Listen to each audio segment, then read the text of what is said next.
Bring it all together, put it in a French baguette, and you get this great, amazing pan global East meets West sandwich that is just absolutely beautiful. But there are milder varieties. There are milder varieties of sriracha. So what would have been quite brittle bits of, oh, bye. The amount of marinade with, right, we are going to refill our salt because it's empty.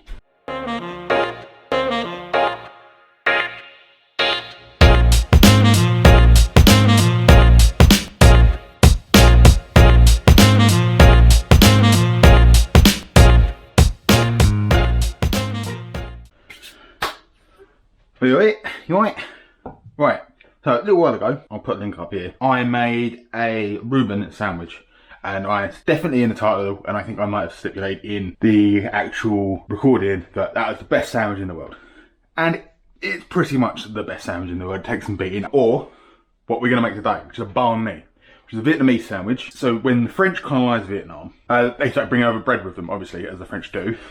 Baguette. So the Vietnamese they took the bread and then they filled it with local sort of produce and started creating Banh Mi.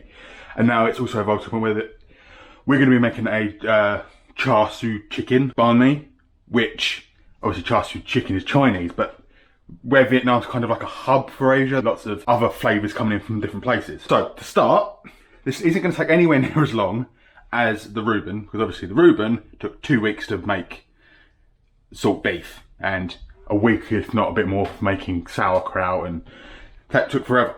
But this is going to take a couple of hours, because if you've ever had a Banh Mi, you'll know that it almost always comes with a really tasty, delicate, pickled slaw sort of thing, which is made of carrot and daikon radish. Twice as much daikon as you've got carrot. So we're going to get this on the go first, because it takes a couple of hours for it to pickle. So I am going to peel these and start chopping them up, and I'll come back to you in a little bit. Okay, I've peeled the radish. I'm never 100% sure if you're supposed to peel a daikon radish or not. I know a normal little radish you wouldn't bother, but peeled carrot as well, chopped it in half, and I've chopped the daikon into similar length chunks. So, at 2 inches long. So this is a good time to practice your knife skills, because we are now going to cut this into small, delicate little matchsticks. Small little matchsticks. You want to keep them roughly the same size. It's the biggest thing. If you really struggle doing stuff like this, you can get away with grating it. But what you will lose if you grate it is you won't quite get the same crunch. So the easiest way to do it with a carrot is if you just take one side to make a flat bottom, lay it on the flat bottom, and then make planks. Then lay the planks down and cut along the planks, and you end up with what is technically a julienne. The daikon essentially is just a giant version of the carrot. So I do, because it is bigger, you can start on the flat surface. Cut down one side like that, and then again same sort of size as the carrots. Right, you are going to end up with scraps that are the wrong shape and size and whatnot. Put them to one side, kind of stir fry. Put them in some Tupperware, stick them in the fridge, and you can use them later in some stir fry. Obviously, throw away stuff that's proper manky. But now, get yourself a mixing bowl, or any sort of bowl to there. Whack it all in the bowl. Right, so we are going to heavy pinch or two of salt, and heavy pinch of sugar or two. So what essentially we're doing here, similar sort of process as when we started sauerkraut. So we're going to salt and sugar. I know we didn't sugar the sauerkraut, but this is a slightly different recipe. Break up any bits of daikon that are still together like that. Right, and we're going to give this a bit of a massage, not as heavily as with the sauerkraut. We're not going to proper pummel this. We are just going to rub the bits together. If you don't find any bits of daikon that are too big, you can always pull them back out and give them a trim up. because even I'm not perfect. So yeah, give it a bit of a massage, get the salt and the sugar worked in amongst everything. But we're doing the same sort of thing as we did with the sauerkraut, because we're gonna pull out a load of moisture. And as you're working it, you'll be able to feel that it instantly starts getting wet and you'll start to get a little pool form in the bottom. And once you can't feel any more salt or sugar crystals, put it to one side, because we're gonna leave it for a little while. Whilst that's chuching, we're gonna get marinating the chicken. What I've got here is chicken breast. No, I haven't, I've got chicken thigh. I've got 3 thighs, 2 small to medium ones and a large one. I'm doing half a baguette, sort of length of this, one of the smaller baguettes, baton. That's more than enough. First of all, get a bowl. And in that bowl, we're gonna pop a few things. So, got a few bits that we're gonna pop in the bowl, mix up to create a marinade, then we're gonna chuck the chicken in with it. So, we want a clove of garlic, peeled, and crushing a clove of garlic, backy knife,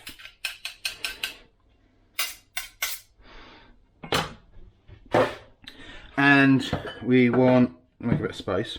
Right, so we want a 1/4 teaspoon of Chinese five spice, 2 tablespoons of, this is maple syrup, honey would be okay, 2 tablespoons of, if you can get it open, hoisin sauce, 1.5 tablespoons of soy sauce, tablespoon of ketchup, tomato sauce, and 2 teaspoons of sesame oil. Give that a mix. Right, once that's all mixed together, chuck to one side, you can get a chicken thighs ready. If your chicken thighs are all uniform in size, you're lucky. But the thing is, usually they're not. Usually you end up with a small little bit and a thick fat bit. So what you can do is you can put some cling film over top of them and hammer them all out, or you can use your knife and just slice a little bit in like that, just to sort of roll it out flatter, just so that you get it all consistently the same size. You can do this after you've marinated it, but it's a lot more of a pain in the arse. Especially some of these bigger ones where you've got a massive chunk compared to the smaller bit. Just give it butterfly. Essentially what we're doing is we're butterflying that part of the thigh open, just to keep it all a more wider, consistent size. Like I said, you can hammer them flat like you would if you were making like a chicken Kiev. Yeah, so now that you've done that, whack these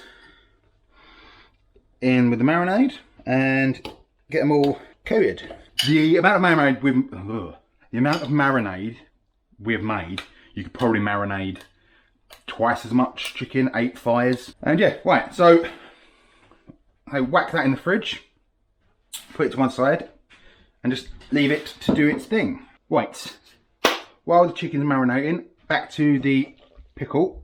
You should have a nice big pool of juices now at the bottom. So we're going to sieve, drain and rinse. Get all the bits out and give that a rinse. So that's literally just been in there 20 minutes to half an hour maybe. The amount of time it took me to marinate the chicken and tidy up after marinating the chicken. So 20 minutes to half an hour at the most. Hasn't got to be in there forever. And what you'll find is the pieces will get really pliable. What would have been quite brittle pieces of carrot will now bend quite easily. Give it a rinse, get rid of some of that sugar and salt, and rinse out the bowl. If you're going to use the same bowl, I am. You haven't got to, you can use a whole new bowl if you want. Right, back into your jar that you're pickling it in, or the bowl, with your daikon and carrots. And we are going in with, this is 50 grams of sugar, quite a lot, but, and 180 ml of distilled white vinegar. Give it a stir. If it's in a jar, whack the lid on and give it a shake. Give it all a push down so it's all relatively submerged, and leave. Now we've got the pickle pickling and the chicken marinating, so you can leave them as long as you want. The chicken, you're not going to want to leave more than like you could do this overnight, the night before if you wanted to, the marinade. The pickle will be ready in about 20 minutes, half an hour, to be fair. But if you really want to leave it for a while, like I said, that will still in a jar for weeks. Then I'm going to leave them for about an hour or two while I get on with some other bits, and then we'll come back and we'll start making the actual sandwich. So I will see you then. Right, So, that's these. A couple of hours ago, they've been marinating and pickling. Put that to one side for now.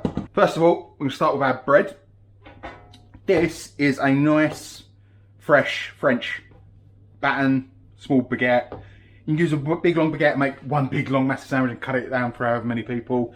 This is enough for, say, it's a large lunch for one, lunch for two, dinner for one. What I like to do though is, just to make it a little bit easier to eat, is I trim off the very ends, because the ends of a baguette are always like trying to eat bullets. Stick that on a baking tray, and I'm going to stick that in a preheated oven. It's already only up to 150. All we're trying to do is just warm that bread through a little bit. While the bread's in the oven, getting warming through and getting a bit toasty, we're going to cook the chicken. Best way for this indoors is I'm going to use a grill pan over quite a high heat. Any big heavy frying pan's going to do the job here. Or if you want, you can whack it under the grill once the bread's out of the oven, or put it in the grill if you've got a separate grill. I'm going to crack a bit of oil in there first. So, nice high heat. Drain off a bit of that marinade. You want to flatten it out as much in the pan as well as possible, so it cooks as, because we already made them quite thin, but you don't want it rolled up in the pan. Right, so sorry, a bit noisy, got the extractors going because it's a bit smoky, but that's what we want a bit of smoke. So, turn it over, get some nice grill lines in the chicken.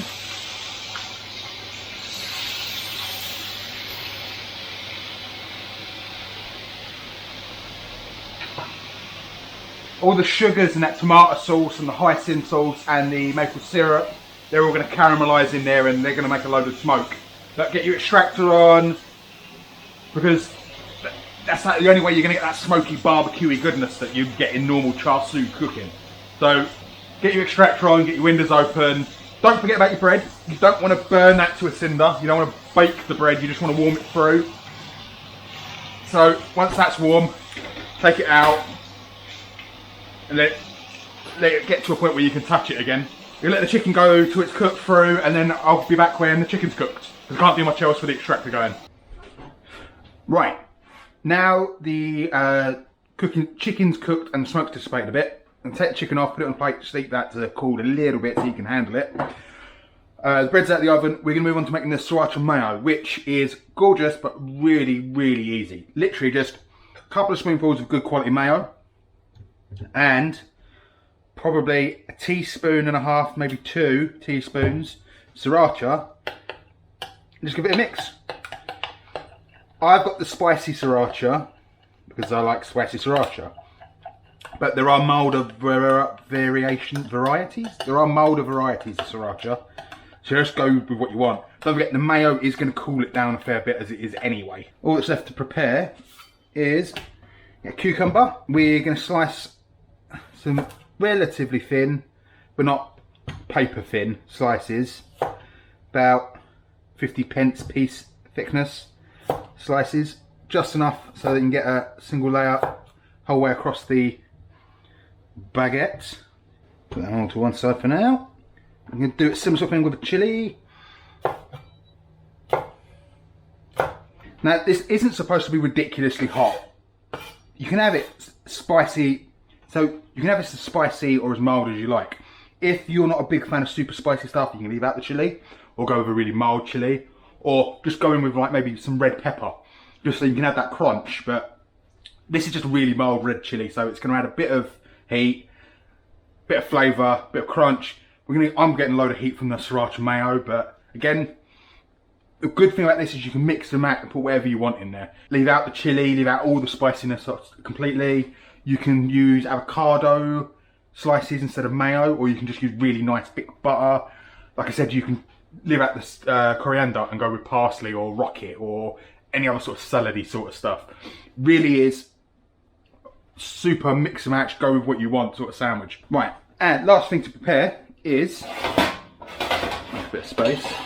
So our chicken, we've got this lovely grilled chicken. So you could shred this, you can pull it apart with some forks, but essentially you just want to chop it all up back on the plate, out of our way. Nice bit of char grill chicken. Right, and now time to construct. So, get our bread, and we are gonna slice it down the middle, but we're gonna leave the back intact. So, we've got that hinge on the back. If it'll let you up. If it's really crispy, it might break anyway. Yeah, yeah. So there you go. Don't worry about leaving that hinge on the back. Right, and we're going to tear out and put with our crusty end bits the very inner part of the baguette, just so we've got a load of space for all our filling.